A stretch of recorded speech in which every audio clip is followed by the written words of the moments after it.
If you can't tell from the sound of my voice, it is 8 a.m. the morning after the Love Island reunion, and guess who is on their Zoom?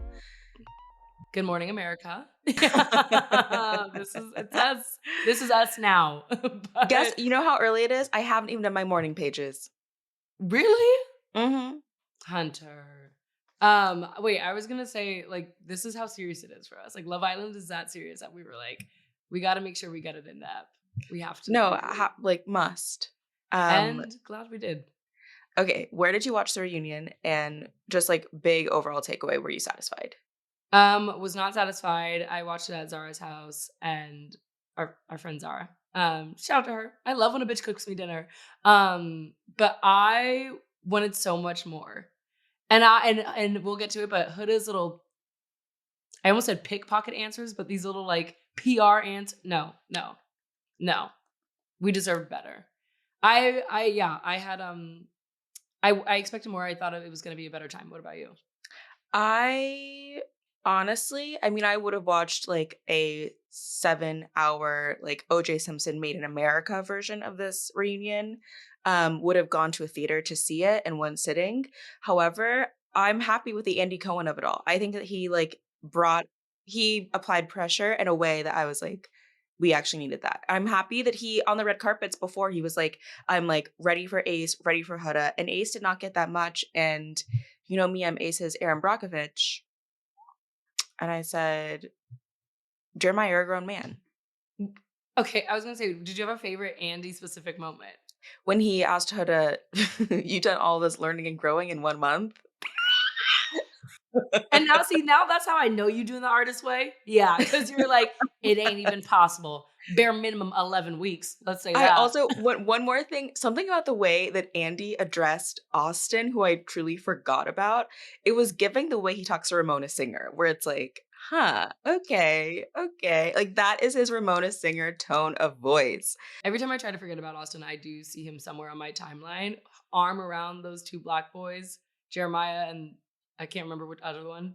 When he was like my favorite chocolate men. Oh, I haven't seen that. I think about him being like, Oh, I have a black woman tattooed on my body. Still don't know what black woman he's talking about, by the way. She still just looks like Kim Kardashian she's mixed just with some like girl. I don't even know who else. But anyway, Oh, okay, let's get into the couples. yes. So big feelings about, let's start with Ace and Shelly.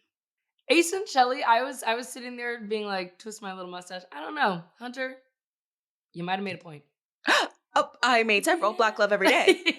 I actually did. It's called Love Island, and No. guess who fell in love? Well, I mean, yes, and I have more to say on this later though, because I think some more accountability should have happened, not behind the scenes for Ace during the heart rate challenge, but let's do a deeper dive on that later, of course. But I really be writing for them. But my main thing though, my main thing with Shelly and Ace, they're no Nicolandria for me, is I need Shelly to be dating a woman. Ace looks too much like a stud lesbian for him not to be one. Like, I want her with her WNBA bag, okay? I'm not gonna say Tasha Cloud, I know she's taken, but I need her courtside.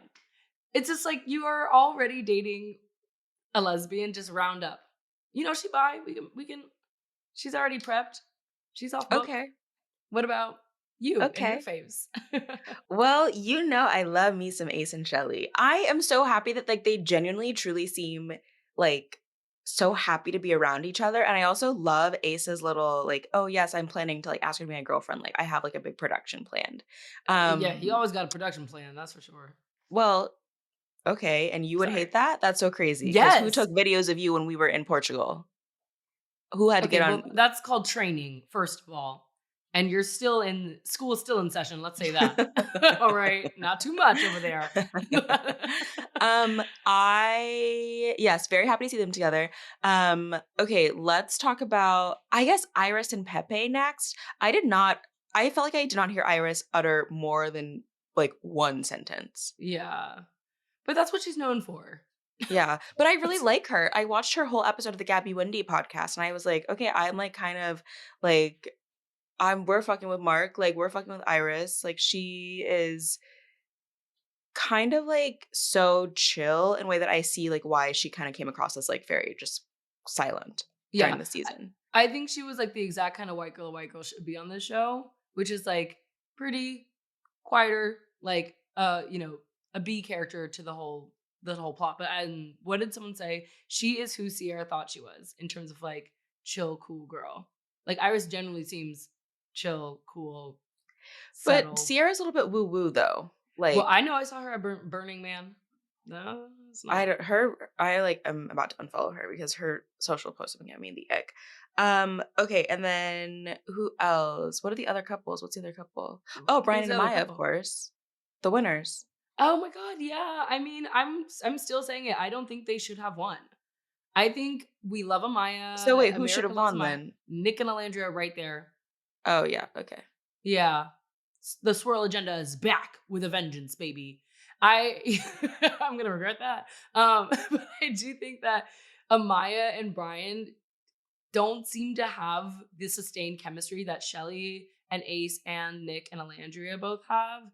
Whatever on Iris and Pepe, we'll get to that. And I think that we as in America just fell so hard for Amaya and wanted her to win. But like at the end of the day, guys, 50K before taxes, nah. We should give it to real lovers, aka Nicolandria. Nah, okay. Nah. Um Sorry. Yeah, well, wait. I that mean, I would was crazy. take it if it's you. You said, and I turn it down actually. Yeah, I said keep it. That's so crazy. Okay, no, I feel like with Brian and Amaya, Brian always kind of felt like winner by association, obviously. Like Amaya was a real winner. And I do appreciate Amaya's like journey throughout the house. But I think we're seeing now that like she and Brian, just to me, clearly read as like fun, playful situationship where like you don't talk in like 3 months. Because he stood up for her, but then also they were just kind of like, flirty, making out, but I don't know, just like didn't ever feel like substantial.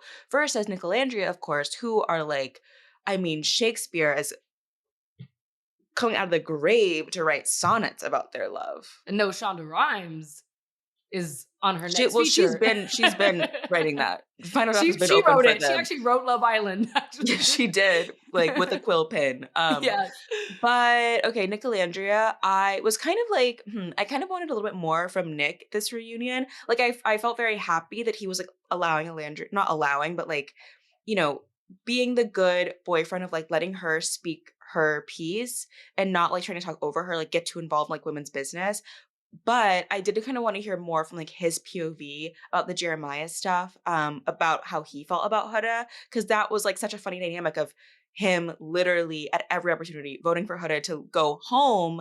And then how does that dynamic carry over into now Huda is really actively like hurting the feelings of like your girlfriend. I don't know. I kind of wanted like hearing more from him about like his observations. And I feel like a lot of like the reunion was so much about like people giving like firsthand knowledge, but everyone was in the house together. I wanted more people talking about like, well, here's what I observed and here's how I felt. And Alandria was saying that a little bit too, that like people online like don't know about their dynamics, but like people in the house are all of a sudden quiet when Huda is being like, I'm being bullied by these two mean girls. And it's like, well, okay, Amaya, why don't you say something? Okay, Iris, why don't you say something? Yeah. Sorry to get on my soapbox, but No. I that like where you dynamic I stand felt it was there. very triggering. Yeah.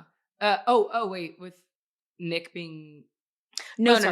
no. You mean The like the other Huda, girls. Alandria, yeah, Shelley Yeah, situation. yeah. I But was I okay. did, I guess, one kind of quick popcorn thing about Nick's biggest, I think, moment was like talking about the Sierra situation. I'm glad that he like that question was directed to him and not Alandria, because like he was a person that was in that like Yeah. couple Yeah. partnership.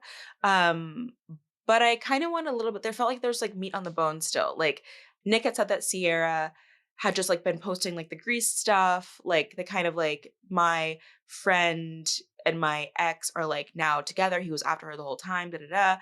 And he was like kind of insinuated, I guess, that when it came time to like talk about it between them, that she had like not been very interested. And is that because she like didn't respond to messages? Because she just said that like she declined. But I mean, I can appreciate from all sides how that is like extremely awkward. But I kind of wanted some more answers there. I think Nicolandria Nicolandria Hive. Yeah. We're right where we thought we were gonna be, which is on top. Let's just say that. I was like, oh, who's laughing now? This, and I'm gonna call out by name, Ayana Ishmael, when she was like, I'll start dating white men if they last for more than a month outside that villa. Well, where's your king now? Oof. You better get him. Yeah, yeah. Cause I'm like, you guys doubted us and look at them now. When I say this boy does not play about her, there was a video, not from the reunion, of she was walking and he was taking photos of her of every single angle. See, that's how you needed to be getting me in Portugal. Just up, down, middle, shooting from the hip, getting some video, some BTS. He does not play about that girl, and I love that so much. And I love that one moment where Coco tries to kind of come for Alandria, which, like, baby, Well, this is Coco's not your whole fight. energy, the reunion, I was like, first of all, girl, Loki, why are you even here? Like, Simply. you're a The Casa girl. the Bayang? Coco with the Bayang. That Coco stiff with Coco clip with in the bang. eyebrows. Coco with that one dark tooth. Oh, I didn't say that. Well, Dentists I'll are say it. expensive. I don't know. Yeah. Whenever I brush my teeth, I think about let me get these back teeth. Well, the moment I was talking about was like she's trying to come for Alandria, and Alandria obviously she keeps it cute, she keeps it classy, but she doesn't also fucking play. And she was like, "Oh, I saw your messages. I didn't give a fuck though." And Nick immediately cracks this little side smile that's like, "Got her, get her again, get her for me." No, like that's my number one couple. My vote mattered. I'm going to the booth every time. No, But I Coco was loved that sending moment. me. With Coco, her 5 minutes, her type 5, girl, give it up, I delicious. I don't know. I feel like that Coco conversation also gets into some of like the Taylor Alandria stuff of like, oh god, they were a couple too. Of how Alandria felt like she had no idea about like Taylor saying that he wasn't like attracted to her, saying that like he kind of like it just seems so clear to people watching at home that Taylor had already kind of chosen Clark or was like not that interested in Alandria. But Alandria is like, well, I didn't see any of those conversations. So obviously I'm like, I didn't know what was going on. And so, yeah, it looked different to everyone else. But I mean, just a lot of people like, I think it Nick or Ace that said everyone said one thing online, but like now in real life, it's like they didn't mean anything that they said or posted. And it's like, clock it. Because why the Coco Alandria stuff is like, but you did say that I was standoffish. And some of the other women had like did say that what was the white girl said that Shelly Vanna. was like a type of way. Yeah. And it's like, okay, so she's like, I said it on the podcast, but I did a TikTok later. Well, now sister. Also, I just hate those sentences in general. No, that's what I Even mean. though It's we like both have a podcast and a TikTok, but I like it's so disgusting. A lot of you need to air it out right now. Let's bring it to in the red front of table here me. and now. Because why is it that what is it? Oh my gosh, what did Angel Reese say? The apology needs to be just as loud as the disrespect. And Yeah. hello. Yeah, yeah. And I think a lot of girls are missing that. And I think if we really want to say it, the loudest person missing that was Huda. Shoulda, coulda, Huda. I hate a bitch who, and okay, first of all, I think we need to put standing on business to bed. After the Justin Bieber thing, after how many times I heard it during Love Island reunion, let's zip it. No more of that. But in terms of accountability, and I think part of what was missing on this show in general that tied me so much to the characters or specifically the women of season 6 was like we did get those real confrontational moments. Like people weren't afraid to do what you're kind of on this show to do, which is like get to the source of like, okay, what's making you uncomfortable, holding people accountable, having real senses of conflict. Whereas the people on this show were so, and mostly obviously Huda, avoidant of real accountability or having like real conversations. Specifically, I want to talk about the dynamics of Huda talking to Shelly when they aired that unseen footage about bringing Chris back. Yeah. Oh, and I'm glad you brought it up because I've been dying to talk about it for a fucking hot minute. I Let could me get tell my your notes voice out. kind of Let me get lost there for well a minute. because I'm You said, yes I I've get been ace dying to about talk it about it because for a when fucking hot minute. my okay I know you're not talking about a hoarse voice, girl. Oh, well, you know I got that sexy thing going on. That's just me. Well, listen, the ENT knows what I go through. I this is the thing. Huda has when you're talking about accountability, I completely see what you're saying, but like Huda just says the same thing over and over again and acts like that is like enough. And that's not an explanation. It's not like even reason. Even the way that she was watching her face, watch her conversation, like the playback of her talking to Shelly about Chris, she was nodding along, being like, okay, see, look, I said it. I said it was for both of us. And it's like, girl, but that's not what the point is. I can keep saying the sky is purple until the cows come home, but it's not going to make the sky is purple. That's not the truth. It's like, I feel like I'm talking to someone who is like, I don't just like repeating the same thing over and over again. Huda said again and again, it's for both of us. But literally, she said in that conversation, either you're going to be happy about it or you're going to be like, bitch, what the fuck?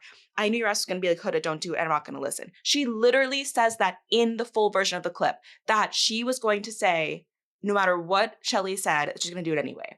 And she says, I'm bringing Chris back for both of us, but she's not doing that in practice. She is doing it only for herself. And that's fine if you want to do it only for yourself. But then you have to be willing to own up to what happens when Shelly feels the type of way about that, as she rightfully should. And also, I know from the first time I saw even the original version of that scene, Shelly's whole body language in that scene is so like, when you smile at someone who like, it's like, it's not even worth getting into it with you because you fully are not seeing it. Because Huda again and again says in that scene, it's gonna be great. It's gonna be so good. Isn't that genius? Da, da, da.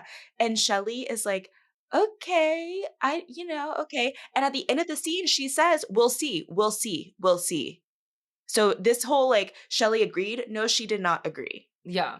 I mean, it's funny that you pointed out the body language thing, because I was like, even put the body language to the side, her literal language was never in agreement multiple times. See, I think the thing that the sword Huda wants to die on is like, look, I said it. But like, that's one part of a conversation, which is not active listening, because like you might be saying this thing, but you are not listening to the person across from you that is clearly uncomfortable, both physically and then advocates for herself to be like, yeah, I don't know. It's not really sitting with me. And then Huda tries to cover it up by doing a thing that I hate when people do, which is like, I love you, I love you, I love you, which one, Shelly does not say, oh, I love you too, girl, only until she says it, but like the fourth time. This is like after Huda's been like aggressively Clearly trying trying to to. end the conversation too. Yes. And I just think like it's so irresponsible and immature of her to think that doing the due diligence is saying the thing and not taking real not taking real stock of Shelly's emotions and what's actually happening live in Totally. that conversation. Okay, I'm over talking about this damn heart rate challenge, but did you think that Shelly or Huda was exonerated due to say like the extended footage of the heart rate challenge? No, but I think Ace should be a little bit more held to the fire about his involvement in it as well. I'll just say that. His involvement, he was laying down, she was on top of him. No, the hands were on the ass. There was grip there. I just think, Well, I don't know. Everyone says mentally Ace is a rolls well. ringleader. I'm like, who are you being ring-led then? Answer me that. She said small-minded. When he said, well, you're a grown man, so I don't know. I was like, that's Hunter Harris coded as hell. Oh my 100%, God. absolutely. Yeah. No, but I do want to take a moment to kind of talk about the dynamic between Huda and Nicolandria and Shelly, Yeah. which really did like make me emotional, upset. Like it feels like the bar, and I don't want to sound like I like feel, anything that deeply about Huda. I think that she has gone through a lot, and I think but she also does move in a suspicious way to me, because why is it that she's talking to Alandria saying, why don't you tell me about like all like the racist hatred, da da da. Alandria is like, I asked you to post about this on my behalf because they're coming from primarily your fans.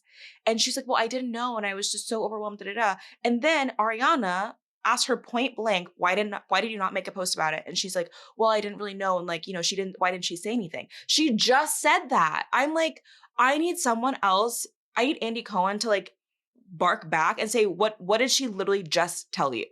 Your friend is crying, saying, why didn't you stick up for me? People are like making all these awful memes about me, da-da. Huda saying, I didn't make them, I didn't know about those specific things. Totally valid, understand. But like, if your friend is crying, coming to you, like they're just like all, remember in the lives, like the days when they're all in the LA house together, they're all coupled up in bed. Huda's like, Nicolandria's like little baby, all of this stuff. And so the switch up is just crazy. Yeah. I also think what's so insane is to respond to a story specifically of Landria's face being posted onto George Floyd's body. Let's say Huda didn't see that. Fine. If someone is telling you that story and your response to all of this is racism is not okay. When like your interpersonal relationship with this person, like a deep connection, deep friendship, we never see Alandria cry ever, and she is like near tears, like we were close. I'm so confused why it was difficult for you to do anything or say anything. And let's make it really fucking clear, it's not that hard. It's not that hard to make a post. It's actually quite simple. You have a team, babe.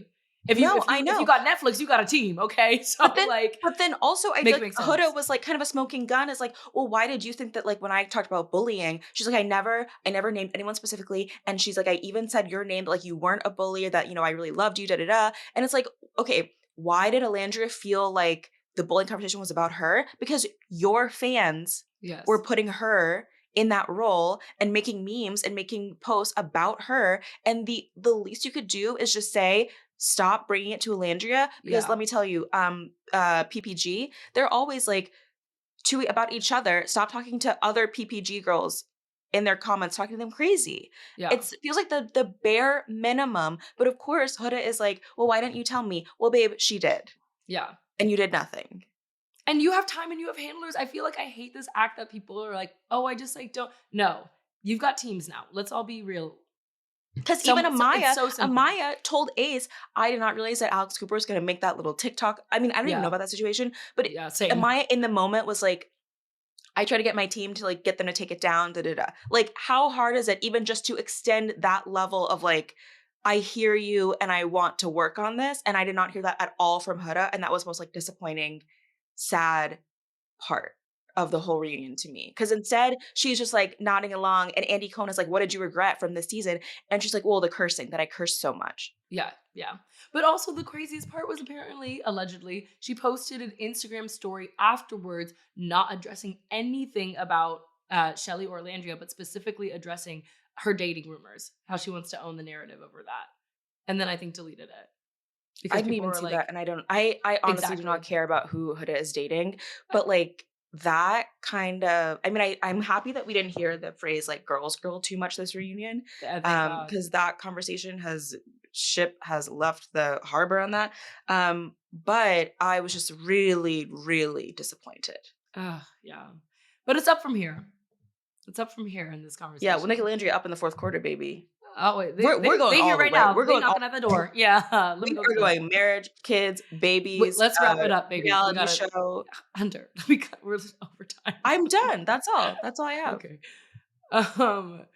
Was I silent or silenced? Silenced because you're talking too much. Okay.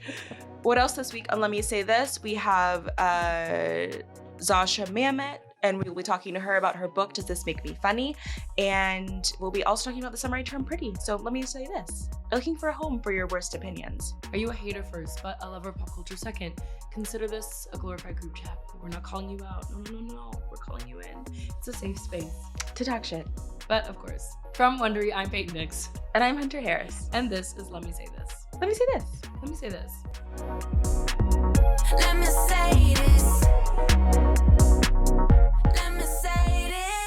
You know what I've always said? Women's stories matter. They just matter. Mm-hmm. And you know what else matters? What? Women's rights. And women's wrongs. Whoo! Belly! Bella noche. Where the hell have you been? Okay. We got to talk about this. We got to talk about our girl Belly. The Summer Turned Pretty is like my addiction. Like, you don't know what it's like to be literally covering your eyes watching this girl terrorize this town. Oh my God. And I love it, and they deserve it. When we were in Portugal, our friend Sarah texted me saying, listen, I know you're fully in another country, but just know like this most recent episode hits. No, it ended. It straight into my veins. Always does. Yeah, lines of it. Lines of Belly Conrad fan cams, unfortunately. Okay, I need to call you out and not call you in. No, I'd be switching up. Because you never shut up about being a yearner. I love yearning this, yearning here, yearning there, yearning every damn where. So then why do you feel the type of way about Conrad then? He's the real yearner on the show. I don't mind that he is yearning. I just don't like when it was affecting Belly to the point where I was like, not right now, but like you're hot, you're cold, you're in, you're out. Make up your mind. Maybe we wouldn't be in this mess. God forbid someone be hot and cold. Yes and no. If up you and bring down, Katy in Perry and into out. this room one more time, leave her at the door. We made an She's agreement. actually in space. Where are we right now in the So summer? jot that down. She came back. Okay, I can recap the last couple episodes. Actually, it would be funny if you read it, but I'll read it. Okay, Jeremiah's dad agrees to pay for their wedding, but not a new ring. Interesting. Conrad convinces Belly's mom, Laurel, to show up to her wedding shower. Laurel's better than me. At the bachelorette night, Belly tells Taylor that she still has feelings for Conrad and that she never dreamed about having a wedding unless it was to him. After one edible. Interesting. Listen, Actually, more has hold happened on. from less. Okay, relax. I've seen weed and I've been like, I'm about to make a mistake. Conrad tells Belly that Jeremiah cheated on her in Cabo. Oh, can I say cheated? Because some people in this room feel differently. They were on a break. It's okay. Continue. And he tells her, don't marry that boy who cheated on you, who also happens to be my brother, because I think we should be together. And then Belly tells Conrad, this is when I said, give me whatever she's smoking. She tells Conrad, you will never be what Jer is to me. Yeah. I said, what is that about to be? The dog with two blue eyes? Two T-O-O, like piercing. Right after she was like, listen, he made a mistake and he feels really, really bad about it. So, woo, girl. Where is a bad feeling in the room with us right now? Is it feeling bad in the room with us right now? It was actually. Yeah. I felt like it was kind of.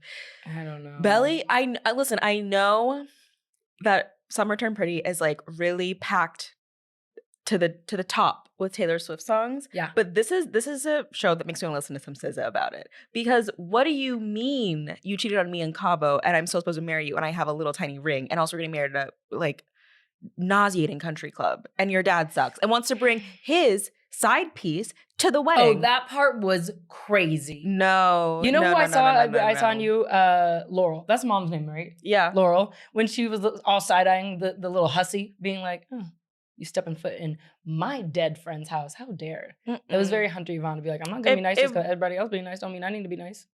Very true. And Thank you for singing me. I feel very seen. Because I'll have an attitude regardless. Yeah. I'll be alone in it if I have to. I don't know. How do you feel? Some people in the newsletter and hung up comments are saying that we're being too hard on Belly and that God forbid a girl is figuring it out. I would just love for her to figure it out like before she got to the altar. Now is the time. So that time is actually, guess what? It's right now. We're just a little too close for me. It's also, the thing is though, not just Belly like pulling back, like it's getting a little too Christian for me. It's getting a little. What? Oh, sorry. Of okay. God. No. Let's. I'm glad you brought it there because why? Where in the Bible does it say? What are you talking about? Too Christian? Her body count. She's had sex with 2 boys and they're both brothers. Okay, that's not in the Bible. I think if you read the Bible says you should print, be. No, the Bible says you should be married to someone. You should be equally yoked. You should be in partnership equally. What is equally yoked about Belly being like, we need to rent an apartment, and Jeremiah's like, well, I actually don't have good credit, so how's that going to work? I just think that the way the show is moving right now is like, why does she even want to be married? And even the way that she's styled and dressed in this season particularly, I know she was like younger before, and there's a feeling that feels consistent there versus her adolescence in college is dressing in like these outfits that don't seem in character with Belly, who seemed a little bit more like free-spirited, seemed a little bit more open. All of a sudden she's like in a bump it. Well, okay. I mean, I see what you're saying, but also I feel like some of this is like her having a very specific idea of what it means to be a grown-up, and grown-up means like, she's like settling. I think she's forcing herself to settle in some way, because why else would you be with Jeremiah? And I think that maybe she's like trying to, act out adulthood. And for her, that looks one very specific, extremely limited way. It's like, you're 22, you should be in the club. You shouldn't be like trying to negotiate this like whatever 6-layer chocolate sheet cake. I don't speak dessert, so I don't know what that's about. But yeah, I don't know. I feel like she's like playing, like putting on a costume that is like happy wife. Because even when she got that card said Belly Fisher, she's like, oh wow, I didn't think that I would be taking on that would be like part of it. Like I don't think she really imagines herself as like being a wife, a bride. Yeah. She just like wants to prove to everyone that like she knows what she's doing. She's in control of her life. And that's why all of that that's stuff doesn't interesting. fit her Yeah, characterization to me. It just felt like out of nowhere, this drastic change. I guess this is her only version of autonomy, even though like Paris was sitting right there. Yeah. I guess. And that's why if I were Laurel, I wouldn't be participating in any of this. I'd say do it all on your own. And you know what? Thank you for bringing Laurel back up, because you know what I am into? Laurel and her ex-husband. I love when exes hook up. Oh, they're in the J-Lo Ben Affleck book. They said, yeah, we broken up, but no, not all parts. I don't know. The ex-husband, he just gives me like community dick vibe. I don't know how else to say it. You ever been passed around before? You ever had a seconds? No. Not bad sometimes. No. Okay. It's she don't eat. Well, she on a diet. I like her trade husband. I'm down with it. Listen, Belly is trading up back and forth between these two boys. So maybe Apple doesn't fall too far from the tree. Do you think she's gonna get back with Conrad? Well, I would hope so. I mean, I don't think we've done all of this to not land there. I'll say that. I don't know exactly what happens, but actually I do know what happens. And it's that in 20 years, there's a teenage girl at a dinner table at Thanksgiving dinner wanting to start a fight and says, so wait, why the fuck was my mom fucking my uncle? And we're all at the dinner table together. Mm-hmm. That happens no matter who she ends up with. Wow, unless it's someone totally different. Yeah. Imagine. I can't wait to watch that scene play out. We need to do like a fast forward. It's like the little like rumor has it of this story. You know, the rumor had like the kind of graduate fanfic. No, Jennifer Aniston, Mark Ruffalo. Oh my God! Wait, yeah. What? It's so good. Oh, you learn something new every day on this podcast. You isn't me.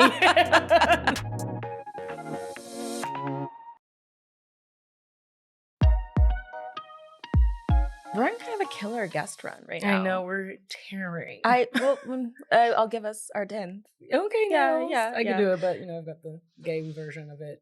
Totally. It's just flesh. Very much so. We're on the up and up. Yeah. Well, with us today, we have Zosia Mamet, an actress and writer. She starred as Shoshanna on HBO's Girls and has also appeared in The Flight Attendant, Madam Web, and Peacock's Laid. And we read her book. We did. We're going to be talking about that today. Zosia, welcome to Let Me Say This.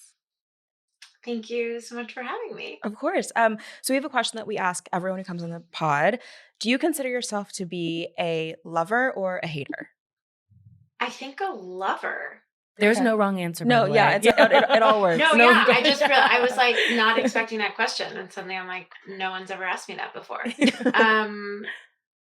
Yeah, I think a lover. Okay, love it. Okay, and we have a follow-up question, which are you a lover or a hater of Nepo babies? There's also not a wrong answer. I want to know how many other people have been asked this question.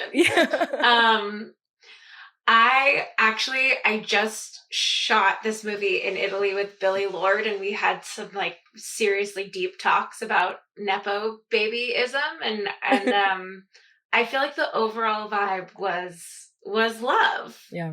Me too. Listen, I'm from LA. No, I have a theory that everyone, if you're from LA, you're Nepo baby. I'm from Oklahoma. It's like if you grew up in LA, you just move different. You know more. You're like, that's a bare minimum. Yeah. The vibe is different. I also think like something I talk about in the book, something Billy and I were talking about a lot, is that there's a huge misconception of what that means and what that actually is, and like what you actually get from it. And I think for the most part, it's not always a great thing, but I think that the public perception of it is that like we were just like handed everything on a beautiful silver platter, which is not necessarily true. Yeah. You're like, I wish. Oh my God. Life would for be sure. so That much would be easier. great. Fucking great. Yeah. I would have loved that. Like, I wish that everyone's perception of what it was like to grow up in Hollywood with famous parents was actually what it was, but sadly, not necessarily the case. Yeah, totally. I definitely got that sense from reading your book. We're going to ask in the introduction, obviously you draw personal and artistic lineage through your parents and your grandparents. Why did it feel important to begin there, and specifically to label yourself, we love this, a B- Nepo baby? And coin that, by the way. Trademark it immediately. Yeah. I think that was something actually that my editor sort of pushed me for. I don't remember the first iteration of the introduction, but she was like, I think the world wants to know more like about where you came from. And then I started to think about trying with the introduction and the epilogue to like paint a little bit more of a picture of who I was and where I was coming from to try to help color the essays in the middle. And it was my husband's idea to write the epilogue. He was like, I was telling him all these things that I was anxious about when people read the book. I was like, what if they think I'm a hack? Or what if they just think I'm a Nepo baby? And like, I was had everything handed to me, and what if they say this, what if they say that? And he was like, well, why don't you just write about all of that, basically, like essentially beat them to the punch. Like if you say it first, it removes the potency if someone says it later. And so I think that was a big part of putting that in the introduction. And because like I am a B minus Nepo baby, like, like there are I say this, I'm like, there are so many people with like way more famous, way more beautiful, like talented parents than mine. No, we need to bring ranking of like an A-list, B-list, C-list celebrity to Nepo babies as well. We need to have that conversation. 1000%. Yes, Yes, for sure. Yes. I think that's correct. Yeah. Which essay in the book was the hardest to finish, or maybe like took the most time? I would say probably You Send Me was the one that took the longest. It's also one of the longest essays.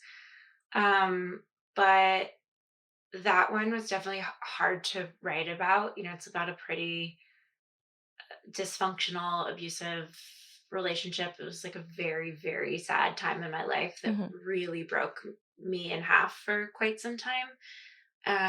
And it was tough because it felt like that essay kind of needed to be written. The first time I wrote it, the first draft that ever came out of me, I wrote in one sitting. And my editor came back with a ton of structural notes. And I actually was like, I think I need to take some time from this essay and come back to it and maybe write it with fresh eyes, thinking like I need to let those notes marinate. I'm really not precious when it comes to my writing. And it wasn't even that I was like offended or upset by her notes. It was more that it felt so kind of like touching the third rail that I was like, I think it sort of needs to be written in one. And I need to maybe like sit with it and come back to it. So that one took the longest to like dissect and find the final version of. Obviously, they're two very different mediums, but how would you say your process as an actor is different from your process as a writer? Or how do you approach each differently? I don't actually think that my process is very different. I think the thing that's different that was the hardest part for me about writing this book is that my husband always says I shoot from the hip, that I'm a very like, it just sort of comes out of me. And I'd say that's how I am as an actor. Like I always come prepared.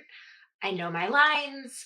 I'm like ready to go, but I'm not a big pre-planner. I like to find it in the moment. And I think with writing, it's very much the same for me. But then sadly, different from acting, I get to like, when I'm done on set, I'm like, okay, bye. See you guys at the premiere. And with writing, sadly, then there are like, 30 rounds of notes and edits and proofreads, and which makes it slightly harder to be super spontaneous and detached from the final product, which I feel like I am as an actor, which I find very freeing. And in writing, that's just not available to me. So I think that's where my process differed because it was forced to differ. There's one, like you tell a story in the book that I found really fascinating. I kind of can't stop thinking about that. At like an awkward kind of dinner conversation, you say that like you kind of got an agent that was like your dad's agent's assistant. And then he like, he got really mad at you for no reason, basically. And then you talked to your dad's agent, who had been like an uncle to you, and he then blew up at you. And I mean, first of all, it really kind of what you're saying about like Hollywood not being glamorous, like to grow up in, it really, that story came through. I guess I have a couple of questions. First, how did that feel for you, like navigating these dynamics as a young actress? And then also, were you like kind of mad that your dad didn't fire this agent, someone who like was really unfair to you? Probably at the time, I feel like it dissipated quickly. I say this in that essay that like I think Hollywood really blurs the lines of morality. And I think we're all guilty of that to varying degrees. And it makes it very hard to know what the right thing to do is. Like growing up in a family that is literally is and was entirely baked into the industry, I feel like I was maybe pissed, but also like didn't begrudge him that he'd been with this man for so long. And I write about this as well in the essay that I'm like, well, karma is kind of a bitch because this human that was like one of my father's best friends ended up, a decade and a half after that happened, like royally fucking my dad over. So it kind of all comes out in the wash, I suppose. You got to be like, I told you. I was going to say, you're better than me. Yeah, I would have been like, I told you I so. told you so. I told you so. Yeah, we're petty over here. Yeah. We're the haters over here. Yeah. Yes. It all comes around. But yeah, I mean, I think it's fucking hard. It's hard to be in this industry in general. It's hard to be young in this industry. It's hard to be a young woman in this industry. Mhm. Also, Me Too was not a thing when I was coming up. And there are so many experiences looking back that I'm like, wow, that was really inappropriate. And I think, like so many industries, the entertainment world is very much dominated by older, powerful men. And I think as a young woman trying to navigate that, also with the added layer of like feeling guilty a little bit for where I came from and not wanting to like look a gift horse in the mouth, I think that just added a element of like nuance and complication to the whole dynamic, where I almost felt like these guys were true assholes to me, but I felt like I didn't really have it like wasn't my place to feel upset or be pissed at them because I was given this thing that so many other people didn't have. But it also was like kind of useless because they were so bad at their jobs. and they hated me so much. So it was difficult, and it like really fucked my confidence for a really long time. At the end of that essay, I think you talk about how you like signed to your current team who brought you girls. Well, actually, it was one of my agents at the original agency that brought me girls. He was the only one that I liked on my team. He was my TV agent. He left that agency not long after I did. And he's amazing. Love that the one person you were walking with was like, I got you. We're going to figure this out. He was like, don't you worry, babe. He was like, we're up from here. He's like, I actually found the best show ever made. And I think you'd be perfect for it. So like, that's girls so crazy. Our entire personality. We're just going to get ahead of the narrative of that. Really quickly before we get to girls, because obviously we've got to talk about it. Oh my gosh, yes. Really quick question. Okay, so your husband is on The Hunting Wives, which has been a hot topic on this show. And just in this climate, which is like in Brooklyn, aka around all the lesbians we know. Also just like the world. We're addicted. Okay. Would you be down to play a gun-slinging, scissoring Republican lesbian? 1,000%. Like you just described my dream role. I mean, like who wouldn't want to play that? This turns into a self-tape. We're like, okay, we've got ideas. We've got ideas. Okay, go. Like you have the gun on you. Oh my gosh, no. Hunting Wives is special. Oh, it's good. You told me to watch Hunting Wives and also told me to watch Girls. So thank you. Well, Mother Teresa in the room with us right now. Okay, not too much. Just over there doing God's work. That's what I say. That show is so he obviously like told me about it while he was filming it. And I was like, this can't be as extreme as you're describing, because I was in Canada shooting Laid, so we weren't together. And then the day it came out, I was on an airplane, and I was like, oh, I'm going to download it and I'm going to start watching it on the airplane. And I was like fully on the airplane. Like, I swear to God, I'm not watching porn over here. Like, this is not. But you I'm are, not babe. watching. You It's are. Netflix. You It's are. Netflix. Yeah. Like, the stewardess would walk by and I would like hide my phone. Like the thing you have to hit on the TV that's like, just so you know, there are children behind you. You have to like accept it. Yeah. Like, as you are. Oh Yeah. my God. Yeah, that was Truly. me alone in my own house, though. I was like, "Oh my God, is God Oh, watching?" fully. Like, yeah, No, Yeah. that's Yeah. Did he give you spoilers? No, he didn't actually. That's a good man. I'm trying to think Oh. or if he did, I forgot. Lena Dunham said recently that Shoshana would be probably like in present day married and divorced from the mayor of New York City and running a zero waste athleisure startup. So our question for you is, sure. does this track for you? And where do you see kind of late 30s Shosh? Yeah, I think she's probably second marriage, or like second divorce. Powerful. even chicer. Yeah, maybe, probably. Like, on the apps, swiping. She's on Riot. Oh my God, Shosh is right. She's probably Riot amazing. lady. Yeah, she's for sure. Like maybe twins from a round of IVF. Probably slept with her IVF doctor post second divorce. Yeah, happens to the best of us. What? You know. I don't know why I said that would never happened to me. But it could. love, But it definitely. but it could. Yeah, definitely like very wealthy, very powerful. I think just thriving. I think truly thriving. Yeah, which is Wherever where she we like is. to see her. Yes, but Yeah. do you think, I don't know, if a cool breeze brought Ray like through her path, that she would be like, maybe we should revisit just to see. Oh my God. I hope. I thought that I saw it so random. I was on this set in Italy where Alex Karpopsy for sure was not. And some Italian extra like in the corner, I thought was him for a second. I got so excited and like started to wave at him, and it was like, that's actually not him at all.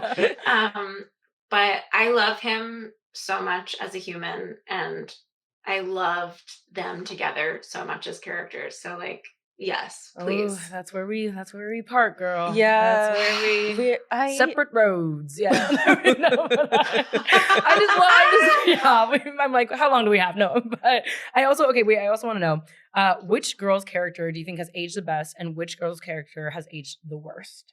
In like what way? Like literally in physical appearance? culture, I think. Yeah, in Like culture. for example, Oh. I know Which one's oh my the gosh, ugliest? No, Yeah, no. no. No, but I kind of have this theory that like Jessas don't really exist anymore. Like there's not a kind of like that kind of like hipster-y. No, I got clocked when I said that. I was like, no, I think they're very real. They're just like not on. There's not online. They're not online. Their parents are just paying full tuition for them in art school right I now. kind of love that for them. Yeah, though. They exist. threw away. They like have like a Razor flip phone. Yeah. They no longer have an Like they live iPhone. off the Yeah, grid, meaning like yeah. at servers. Yeah. Like upstate. Like Yeah. full BlackBerry. They have a BlackBerry. Yeah, I could see that. I could definitely see like that brand of human not really existing in the same way anymore. Or at least not being considered cool in the way that they Yeah. were. yes. Like Shosh is the cool girl now in culture, where it's like totally. Sure, I think yeah. like the way that we know her as someone who was like actually she like knew herself and like really fell into the process of becoming a woman in the way these girls kind of went from this idea of womanhood around her to just a mess. Yeah. Jessa, the oh my god. Yeah. And Yeah. also, Shosh was right about a lot of stuff. She They was- did and talk never to been her. wrong. They did talk to you like you were a cab driver, and Yes. that duck did taste like a used condom. Hunter said, I tried it. I came on set, took a bite. Nope. To close us out, we want to know if you had to rank Shosh's top 3 crash outs. One of them I think you're not going to agree with now. One being Cracksident, of course. One being yeah. Beach House. The beach house clearing, if you will. And the third one was dating Ray, but I'm curious which one you would have to rank. Okay, and we're Number talking one. like what between I guess like maybe it's which one is her lowest point? I would say yes. Yes. It's interesting because like I do disagree with you about Ray, but also I feel like Beach House was in so many ways not a low point. It was like such a necessary purge that needed to happen. Like there was all this tension between them. There were all these things that I feel like everyone was thinking, but nobody was saying. Mhm. And like she was the one that was just like, okay, cards on the table. Like, let's talk about it. Which I actually think was, so necessary. It just needed to happen. Totally. I think everyone else thought it was a crash up, but she was like, no, we need this. I'm crashing in. Yeah. No, yeah. I'm calling you out and calling Everyone you else in. treated her like she was crazy, but yeah. no. She was onto something. She was, I mean, she was just like calling a spade. And then the cracks in it, I don't know. I mean, I guess also like one of the most fun episodes of television I've ever shot in my life. So it's like hard for me to think about it in a negative way because it was so fun. We shot in Bushwick before Bushwick was. I remember we were all like, "We're going where?" Like no one knew where we were. There was no cell phone service. Like you drove into Bushwick and immediately your phone stopped working. And that's still true. It was like the tundra. I'm like, Shosha's crash outs can be iconic. I will say. Most of them, if not all of them, are. Yeah. Yes. 100%. We're gonna have to offline about Ray. But that'll be between you. That'll be private. Okay. And this is an exclusive. Let me say this. It's our conversation. Sasha, thank you so much. And where can people follow you? I'm on Instagram. It's just my full name. It's mostly content of my horse and my dog.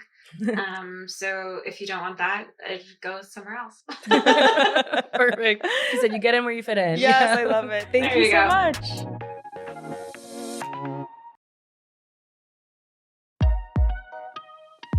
I really learned that your culture is not a costume. And what culture is that? Tennis culture? US Open culture? Zendaya culture? Oh. Zendaya culture is crazy.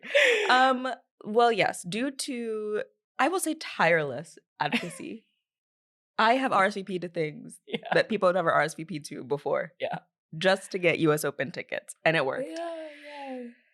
We went to the US Open. Nothing like the lights on at Arthur Ashe. Totally. I've always said that. I've actually always said that. But I think if I had to choose between US Open tickets, Liberty Game, choosing Liberty Game every time. Every which way. I'll tell you, it didn't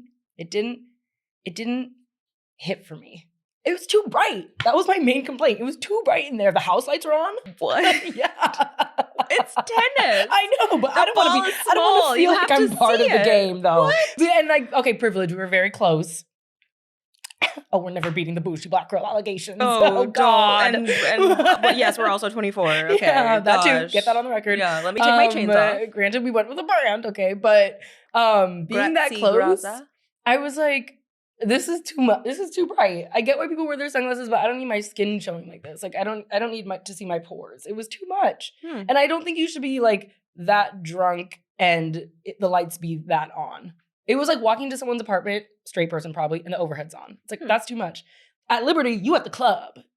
Bus, club, another club, plane, no suit, Tosh Cloud. Can I interrupt you for a second? Sure. Do not come. Kamala Harris, do not come. All right. Don't just sit it out then if it's not for you. Well, I love the elite. Go stay in Brooklyn. In this when Graza calls, I guess I pick up. When they say party bus to Arthur Ashe. Party bus was crazy. The playlist was really hitting. I said, wow. White boys they're trying to make a comeback. They remember every song. Yep. Every song. Yeah. That's all, every song. When Diddy comes on, I go, uh-oh. No, that really lost me. I said only a white boy would press play. It's too fresh for that. But no, I love the US Open. Loved that we got to go. If you, I guess, negative review from you over there. I thought the game itself was excellent to watch. I would rather watch black women play. The two boys were interesting though. The lighting was harsh and the distance was far. Was there anyone famous here? And it went to our Spike Lee. Oh, cool. We saw them. Oh, wait, yeah. Yeah. Oof. Okay, so I had to get up out of there. Honeydews was hitting. Mm. And was the Paloma and the Margarita as well. Well, that's it for this week. As usual, we are 2 online, so you don't have to be. Follow us on socials at Let Me Say This Pod, at Peyton Dix, and at Hunter H. Let Me Say This is hosted by me, Peyton Dix. And me, Hunter Harris. Let Me Say This is a production of Wondery. Let me say this.